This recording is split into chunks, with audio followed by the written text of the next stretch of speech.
آج جو قصہ آپ کو سنانے جا رہی ہوں وہ قصہ ہے براشل کے گدھے یعنی کانگ رکن کا۔ پرانے وقتوں میں موزہ بلتید کے محلہ براشل میں اخروٹ کا ایک بہت بڑا درخت ہوا کرتا تھا اور یہ درخت آصف زدہ سمجھا جاتا تھا۔ اس درخت پر کسی بھوت پری کا بسیرا تھا۔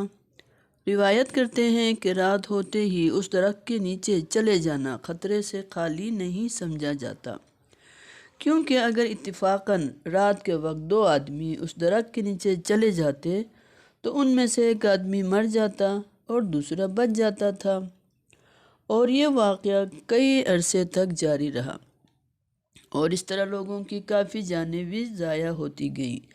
اس لیے لوگ اس جگہ سے گزرنے سے بھی خوف کھاتے تھے۔ بالآخر اس آصف زدہ درخت کے بارے میں حاکم وقت کو خبر ہوئی، جس سے لوگوں کی کافی جانیں ضائع ہو چکی تھی۔ حاکم وقت نے فوراً حکم دیا کہ اس درخت کو جڑ سے ہی کاٹا جائے۔ چنانچہ اس حکم کے سنتے ہی گاؤں کے چیدہ جوان لوگ فوراً جمع ہو گئے اور پھر ہاتھوں میں کلہاڑیاں وغیرہ لے کر اس مذکورہ درخت کے ارد گرد اکٹھے ہو گئے اور باری باری درخت کی جڑوں کو کاٹنا شروع کیا۔ کہتے ہیں کہ درخت کی جڑوں پر یوں ہی کلہاڑیوں کی چوٹیں لگنے لگی تو ہر چوٹ کے ساتھ وہاں سے خون رسنا شروع ہو گیا۔ لوگوں نے پرواہ نہیں کی بلکہ اپنا عمل جاری رکھا اور بلا خوف اس آصف زدہ درخت کو جڑ سے اکھاڑ پھینکنے کا قصد کیا، اور کرتے کرتے بالآخر وہ آصف زدہ درخت دھڑام سے نیچے آ گرا، اور پھر وہاں پر موجود لوگوں کو حیرت اس وقت ہوئی جب درخت کے گرتے ہی ایک ہانکتے ہوئے گدھے کو باہر نکلتے دیکھا۔ حیرت کی بات تو یہ تھی کہ وہ گدھا باہر نکلتے ہی اس جگہ کھڑا رہا اور ایک قدم بھی ادھر ادھر نہ رکھا، بلکہ ہلا تک نہیں۔ لوگوں کے مجمع میں قلی لشکر بھی موجود تھا۔ اس شخص کے بارے میں بات مشہور تھی کہ وہ جن و پری سے ڈرتا ہی نہیں تھا اور وہ جسمانی لحاظ سے طاقتور بھی سمجھا جاتا تھا۔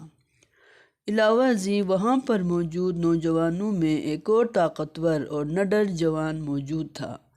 کہتے ہیں کہ اس جوان کا تعلق خاندان غلواڈنگ سے تھا۔ اسی طرح کے 2 چند تنومند نوجوانوں نے اپنے اپنے ہاتھوں میں ڈنڈا لے لیا اور ایک ایک زوردار ڈنڈا اس گدھے کی پیٹھ پر رسید کیا۔ کہتے ہیں کہ سب سے پہلا ڈنڈا قلی لشکر نے رسید کیا تھا، اس کے بعد غلواڈنگ کے جوان نے ایک زوردار ڈنڈا رسید کیا۔ تو اس طرح گدھا 10-15 قدم آگے بڑھا اور یوں اس گدھے کو مارتے مارتے براشل محلے کے بالکل نیچے ایک بہت بڑا پتھر خریس بن تک لے جایا گیا، اور جو ہی گدھے کو اس بڑے پتھر کے قریب لے جایا گیا تو وہ گدھا فوراً ہی اس میں غائب ہو گیا۔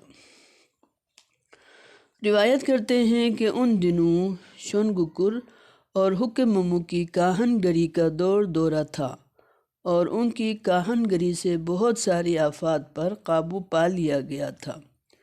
چنانچہ اس موقع پر بھی ان دونوں کاہنوں کو بلایا گیا اور انہیں کہا گیا کہ وہ منتر کے ذریعے اس گدھے کو بھی اس پتھر میں ہمیشہ ہمیشہ کے لیے قید کریں۔ چنانچہ ان کاہنوں نے اس پتھر پر منتر پڑھا اور پھر انہوں نے لوگوں کو یقین دلایا کہ جب تک وہ دونوں کاہن خود مر کر ان کی ہڈیاں سڑ گل نہ جائیں اور خاک نہ بن جائے تب تک یہ گدھا اپنی جگہ سے باہر نہیں نکل سکے گا۔ بس اس یقین دہانی کے بعد لوگ مطمئن ہو کر وہاں سے اپنے اپنے گھروں کی طرف روانہ ہو گئے، اور لوگ بہت ہی خوش تھے کیونکہ آج انہیں ایک اور آفت سماوی سے نجات ملی تھی۔ اس دن لوگوں نے خوشیاں منائیں اور نظر و نیاز بانٹا گیا۔ یہاں میں بتاتی چلوں کہ براشل موزہ بلتید میں ایک محلے کا نام ہے۔ خریس بمانی اس جگہ کا نام جہاں پر ایک بہت بڑے پتھر جسے بروشسکی میں بن کہتے ہیں، اسی طرح خریس کا بڑا پتھر ہوا۔ یہ پتھر بہت عرصے بعد تک موجود تھا۔ عموماً وہاں سے گزرتے وقت اور خصوصاً رات کے وقت گزرنے میں خوف محسوس کیا جاتا تھا۔ اب اسے پلاسٹرنگ کر کے ہٹایا جا چکا ہے۔